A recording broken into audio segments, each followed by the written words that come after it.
What's up guys, Coach Az here.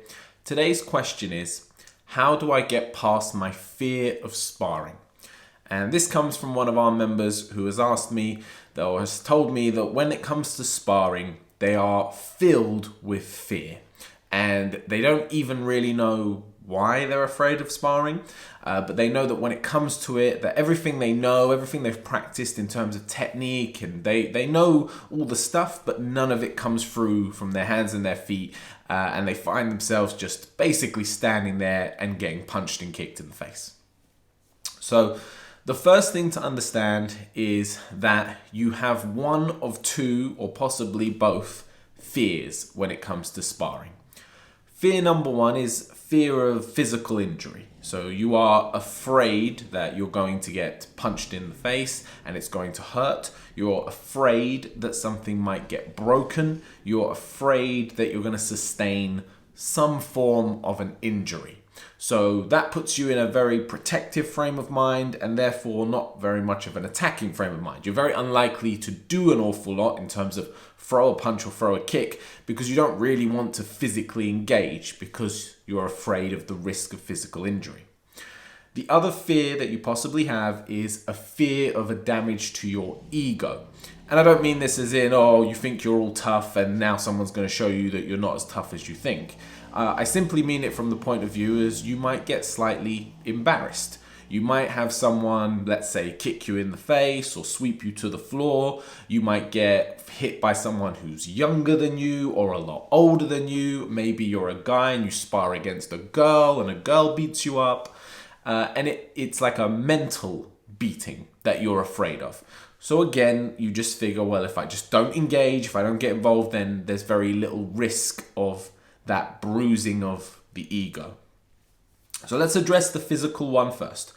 I'm going to make some assumptions, and this is obviously going out to my guys as well, but I'm going to make some assumptions about anyone from another school that you are sparring in a safe manner. And what I mean by a safe manner is everyone's got a gum shield in. Everyone's wearing a head guard. Everyone is wearing appropriately sized and weighted gloves and correct sparring equipment. That's the first thing. That you're being supervised to some extent. So there's someone in the room with more experience who is basically just in charge of making sure that things don't get too out of hand. Now, believe me, I know it firsthand, things will still get out of hand. It's just the way it goes with sparring. But if you've got these things in place, these incidents are few and far between. With those assumptions in place, so let's assume that everything is safe and everything is where it should be, but you are still just afraid of sparring. In terms of the physical fear, here's some things to understand. Yes, there is an inherent risk with combat sports that you are going to sustain an injury. The most common injuries that you are going to sustain are going to be a black eye, are going to be a bloody nose, probably not a broken one, but a bloody nose, and some possible facial bruising or bruising to your arms, and if you're doing leg kicks, bruising to your legs. Now, this might be a little controversial to say, especially if you've got kids sparring, then I think it's a bit different, but I'm going to assume we're talking to adults here. You should expect to get a little bit bruised from time to time. It's unrealistic to think that you're going to spar and not occasionally get a black eye or not occasionally have marks on your arms, whether it be like a rubbing mark from the pads or just a bruising from blocking too many kicks. And this is with you sparring with a level of control. It's still a contact sport. You're still hitting each other. And these areas like under the eyes, it's very soft tissue and it's very likely. So if you're not comfortable with that, if you don't want to do that, I don't want to say you're in the wrong sport, but let's be realistic. These things are going to happen, okay? The more serious injuries, and I think this is what more people are truly concerned about, breaking their nose, dislocating a joint, breaking an arm, breaking a leg. These, yes, again, present, but not that much more so than any other sport. If you play football, there's a good chance you're going to break an ankle, twist an ankle, mess up your knees, okay? Rugby, very much so. Any sport that involves any form of contact, there is always an inherent risk of injury. So it's something to just come to peace with And to help you avoid it more often than not, you just need to make sure that you're covering the basics. When you come to training, do you physically feel good? So if you train when you feel sick or overly tired and run down, you increase that risk for injury. Secondly, have you warmed up properly? So if you've arrived late and you've just put your pads on and jumped in the session, you are increasing your risk for injury. Does the sparring session scale up? So with my guys, we always start with shadow sparring, no contact. And the idea is just to get everyone moving and in the frame of mind and shaking off any rust. And then we build up. We start including the hands, we start making touching contact, we then start bringing in the kicks, and I allow them to kind of scale it up. So let's say we're doing a 1 hour sparring session, the actual intense sparring rounds are towards the end of the session, like late middle. We cool it down again towards the end. The idea being that we minimize the window for risk. So if you're a school and you've got guys who are concerned with this is maybe something you can implement. Realistically though, I think for more people than not, the physical injury is not really the biggest fear. I think people understand when they come into contact sports, you're going to get hurt. You know, if you go swimming, one thing you're guaranteed is that you're going to get wet. If you come to a contact sport, the one thing you can guarantee is you're probably going to get hit. You should come to peace with that to a certain extent. But I think the mental block in terms of not wanting to appear silly, not wanting to appear weak, and the issue of the ego is something that's a lot more present. So here's the first thing I will say to you is, what are you trying to achieve in a sparring session? What you should not be trying to achieve is to win a sparring match.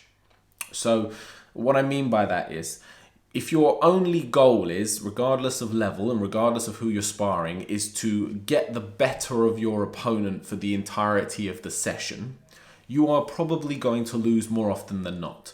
And generally speaking, if you have a fear of sparring, the chances are you're a beginner or you're an early intermediate, because that's when these things present themselves and that's when you're introduced into the world of sparring a little bit more. I've lost my trail of thought. If you got a fear that comes up at these stages, chances are you are going to be losing more often than winning. So if the only way you count it as a successful sparring session is that you won the sparring round, then you're going to leave sparring constantly feeling very dejected, very defeated, and it's going to develop into a fear of sparring over time. Make much smaller goals for yourself. So think of it rather like a game rather than fighting. This is the other clear distinction that needs to be made for sparring. We need to clearly define that what we're doing here is not fighting each other. We are sparring. It's a form of training, and really it's a form of sport, which is a form of game. If you talk about football, the simple game is score goals against your opponent. Do not allow your opponent to score goals against you. When we talk about combat in the world of striking for right now, it's hit your opponent in scoring areas and don't allow your opponent to hit you in scoring areas. That's the game that you're playing. So if you approach it from the mindset of the game, when someone hits you in the face, rather than being like, oh, I'm being physically attacked by someone, you can try to think of it as, I'm losing the game. Okay, I need to get that point back. I need to get that score back against my opponent. And that helps it to be a bit more fun and a little less fearful. Beyond that, you have to set yourself small, achievable goals within sparring. So, especially as a beginner, your goal should be for day one, try to block 10 jabs to the head. Okay? Or count the amount of jabs that get hit in your head. And the next time you spar, you want to reduce that number. Your goal might be just to hit everyone you spar with once minimum. That's a really achievable small goal, okay? Regardless of level, maybe not against like the instructors or the kind of pro fighters, they might be able to avoid everything. But if you set yourself the goal of hit everyone once or touch everyone once with a technique, then by the end of that session, you can consider it a success. And the next time you come around, you can set a slightly larger, incrementally harder goal. And these goals help keep you out of your head, in the sense of, if you don't set yourself these goals and these parameters, that's where fear can overwhelm you and overtake and convince you not to do it, convince you to stop. So by implementing these kind of systems in play where we've got small achievable goals, you keep the game and the play in frame of mind. All right. The last thing I'll say on it is, if you have got overly aggressive sparring partners, and this is what my advice is for you. So if your reason for being afraid of sparring is you believe the people you're sparring with are sparring too hard, are being too aggressive, then this is what I would suggest. First thing is always go speak to your instructor, okay? 99 times out of 10, your instructor is probably not aware of it or wasn't aware of that situation that happened, didn't think it was as bad as it was, and they were not aware of it. So by you just bringing it to their attention, it'll probably fix the situation, in the sense that they will probably go speak to that person. They will probably get a little bit more honed in during sparring sessions or introduce new systems in place to ensure that that doesn't happen to you again. Okay? Understand that there is such thing as heavy hitters, and most heavy hitters are completely unaware of it. They are not doing it with intention. I'm not making an excuse for it, but I do want to clarify for some people watching this that it's not that they want to hurt you or they're trying to hurt you or it's anything malicious. They're one of those people who don't have a lot of control. Maybe they're also a beginner and they just don't realize the power they have in their hands. It's much safer to spar people who are far more experienced because they know how to control themselves. They know how to incrementally level it up depending on who they're sparring with. Beginners only know no go and go, and when they go, they can be quite wild, they can be quite dangerous. All right, and this is why you see this a lot with beginners and intermediates. They haven't learnt to control the power yet. So always speak to your instructor, and if you can, and if you've got the confidence, try to speak to the people or the person involved. Call a timeout during the sparring. There's nothing wrong with it. It's not like beta of you or submissive of you to call it, because like I said, we're not fighting, we're sparring, we're in training. And if it's too intense, then this is an opportunity for you to stop it at the source. And if you pause the action and say, sorry dude, you're hitting too hard, can we bring the contact down a bit?